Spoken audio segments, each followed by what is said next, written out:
New rule between Kristi Noem saying she shot her dog and RFK saying he found a dead worm in his brain. Politicians need to go back to lying. For 2 decades and counting, HBO's Real Time with Bill Maher has been the forum where some of the biggest names in politics and news debate issues of our time. Front and center for all of it is Bill Maher himself.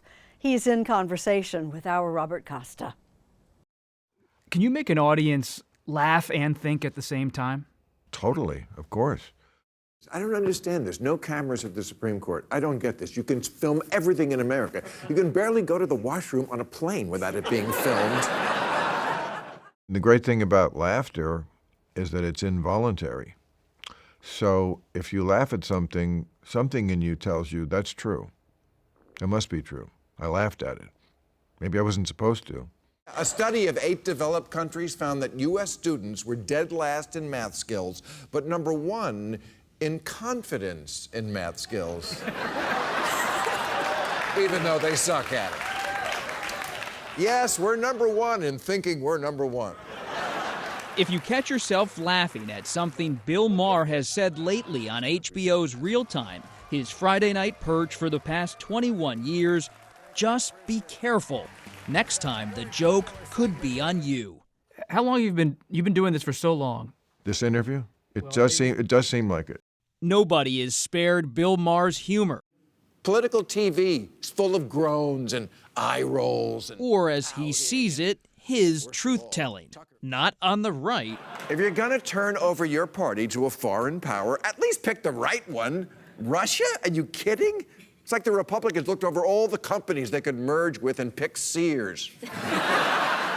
Nor on the left. You call yourself the resistance? Then fight behind enemy lines. That's what a resistance does. That's the difference between blowing up a tank and tweeting about it. Get out of your echo chamber and infiltrate theirs. What is the through line through everything you write and everything you say? Keep it real, you know? Don't be tribal. Don't say something just because that's going to make the audience of one side applaud or boo. Practical solutions as opposed to ideological. And don't pull a punch. We have a great show. The 68-year-old Maher has been swinging at targets high and low his entire career, taking his own share of knocks along the way. But he still gladly courts controversy. The right response to speech you don't like is more speech, not the lazy, cowardly response of canceling people.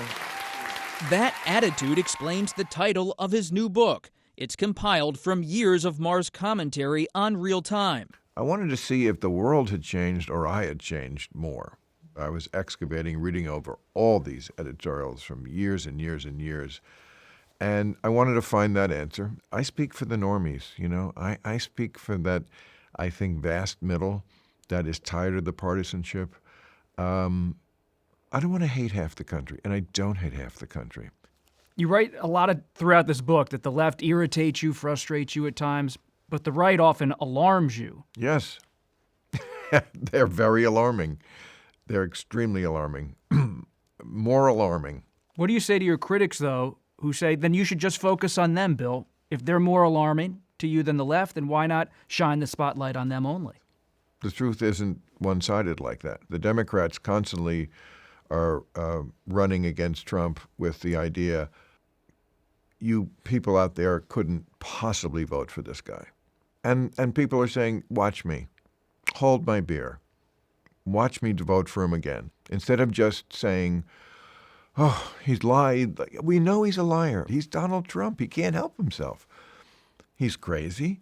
I mean, I think literally crazy. I think there's a kind of a level of malignant narcissism, which is not just a personality quirk. It's diagnosable, and he suffers from it.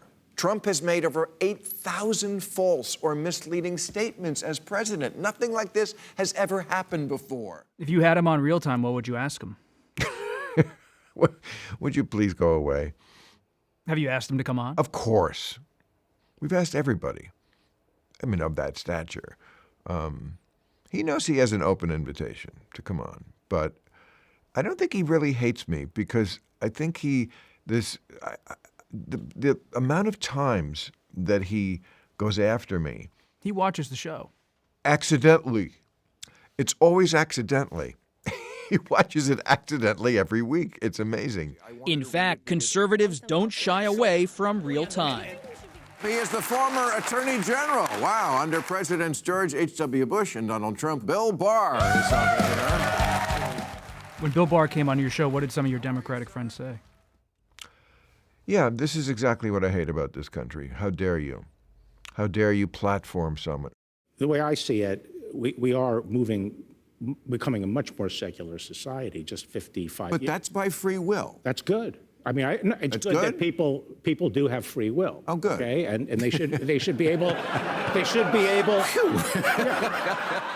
So you're going to have to talk to people, and maybe you'll find out that they're not the monsters you think they are. I mean, do I apologize for Bill Maher's, I thought, horrible behavior when the Mueller report came out, and he basically lied about it? I don't. But look, this is what I call a good-as-it-gets Republican. He came out and said Trump lost the election. That's the main thing in the Republican Party right now. Do you believe elections count only if you win? As good as it gets could well be Maher's motto for politics I certainly have my quarrels with the left. and for life. To me, these are probably the good old days. It could get a lot worse. Not wishing for what could be, but recognizing what he sees is real and taking you on if you're not. You say you're cynical about politics? Don't flatter yourself. Cynical comes when you know too much. You, on the other hand, haven't bothered to learn anything.